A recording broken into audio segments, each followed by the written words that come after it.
All rise. The Lawyer of the Apes is now in session.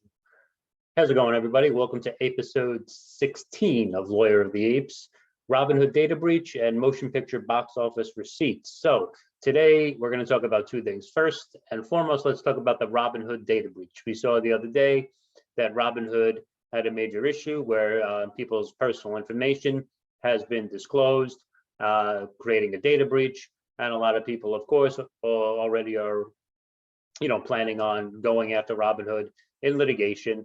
More than likely than not, it'll be pursued as a class action lawsuit if they do decide to move ahead with it. But there's something really important to consider. Data breach cases are not easy to prove. And the reason why is because recently the Supreme Court came down with a ruling just over this past summer in June that sort of, hinders plaintiffs' abilities to pursue an action in data breach cases. Now, data breach is serious, right? Because you trust a company or an organization with your information and your data, and they do have a duty to make sure that it does not fall into the wrong hands. And that's a very clear duty, right? There's no way around that. No matter what, even if you give the data to them and they say to you, well, it was your responsibility to make sure that, you didn't give personal information. If they get personal information that's put into their custody and control, and then they publish it anyway, there's a strong argument to be made, and a likely successful argument, that they still will be liable for it. Even if they spelled it out in like very specific terms in, the fine print with disclaimers, a lot of times these disclaimers, they're not written in a very clear wording, so an argument can be made that people were unsure or they didn't understand it. The onus doesn't fall on the injured person to have to show that they gave them information and it was their fault. You can't put the blame on the user. The user is not the person at fault. However, this Supreme Court case is very important because it basically limits the likelihood of your success if you are going to sue somebody, if you're going to sue a company for a data leak. So the case is called TransUnion LLC versus Ramirez. In this case, what happened was 8,185 TransUnion customers filed this class action against TransUnion for basically, the long and short of it, a data breach, right? The names and information of individuals had been disseminated. All their credit reports had been disseminated to third parties. Well, that not all of them, but that's where the case turns, right? So 8,185 people's information was leaked. Of the 8,185 people, 1,853 of them had their information disseminated to a third party. And the court said in that case, we're dismissing the case against the other group of people, but the 1,853 people whose information was actually shared with a third party, they are able to show damages. Because what happened was in these cases, their credit reports were sent out, and it made it look like a lot of these people were involved with, they had the potential to be labeled as terrorists or drug traffickers or serious criminals based upon the individuals that obtained the information. So the court said that was sufficient to establish, an injury. And that's really what it boils down to. If you're going to file a lawsuit against somebody, anybody for that matter, you have to show an actual injury. So just because someone gets their hands on your data and your information, if nobody ever uses it and it doesn't cause you any harm, the idea of a prospective injury, something that may happen in the future that cannot be quantified, you're going to have a hard time, winning that case. And that's really what the Supreme Court case says. It says you're really not going to have a leg to stand on unless you can show a real injury. Now, that doesn't mean that because of the fact that they need to show real injury, that companies should be, not care about that, because they should. because no matter what, you still don't want to get dragged into court, and you may still get dragged into court anyway. So it's always better to err on the side of caution and make sure that you are, protecting your consumers if you're going to be a curator to their data. So that's really what we have on the Robinhood data breach case. Like I said, it'll probably be some type of class action, but it'll really turn on whether or not it could be established that these individuals showed an actual injury that was caused to them. So that's that. So the next thing I want to talk about today is 7 U.S. Code Section 13-1. This was brought to my attention by another Twitter follower. They basically asked me, does this U.S. code basically prohibit derivatives and options contracts for AMC? I guess the person's argument was, well, it says in the language here, right? No contract for the sale of motion picture, box office receipts, or onions, which I'll get into in a second, for future delivery shall be made on or subject to the rules of any board of trade in the United States. So basically their argument was, well, isn't AMC's contracts based on motion picture receipts? And I sort of thought about it for a minute and said, oh, that's an interesting argument.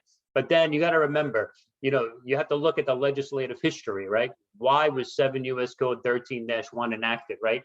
And how did movie tickets get in here? So originally, 7 U.S. Code 13-1 did not have this line in it about motion picture receipts. It was originally just a prohibition on onion futures.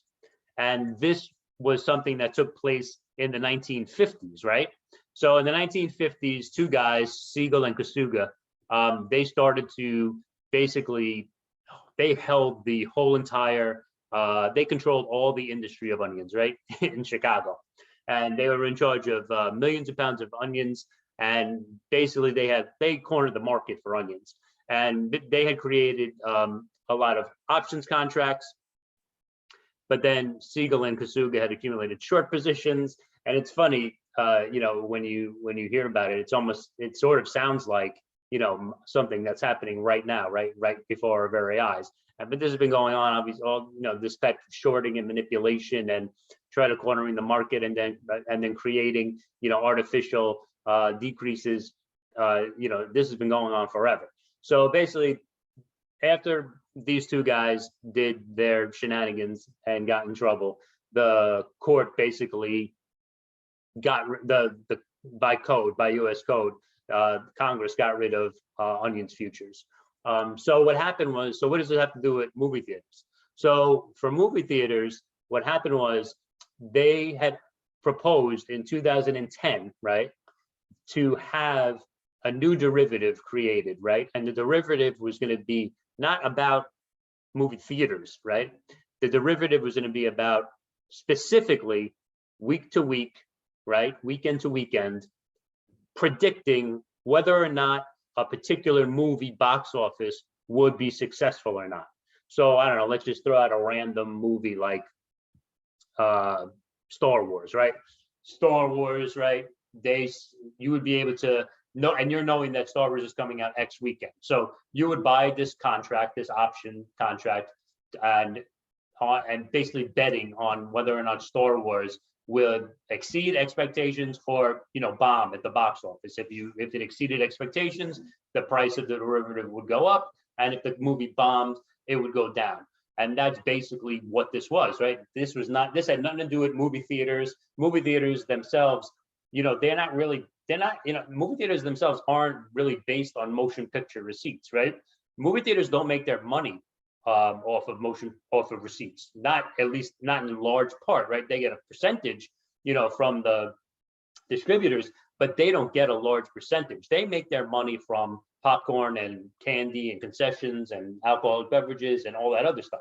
So, AMC and other movie theaters, their contracts are for how the corporation is performing, not based on motion picture box office receipts. So in 2010, this thing never even really saw the light of day. It was approved in 2010, and then Dodd-Frank came into effect. And when they signed Dodd-Frank, they banned this type of derivative, which would have allowed individuals to bet on essentially how movies would do based upon their box office receipts. And then after they approved it and after Congress banned it, they codified it in this on US Code 13-1. So this US Code is pertaining to a specific type of derivative contract that no longer exists. And it does not apply to AMC. There's no strong argument at all to be made that this says that this could be argued that derivatives and contracts and options for AMC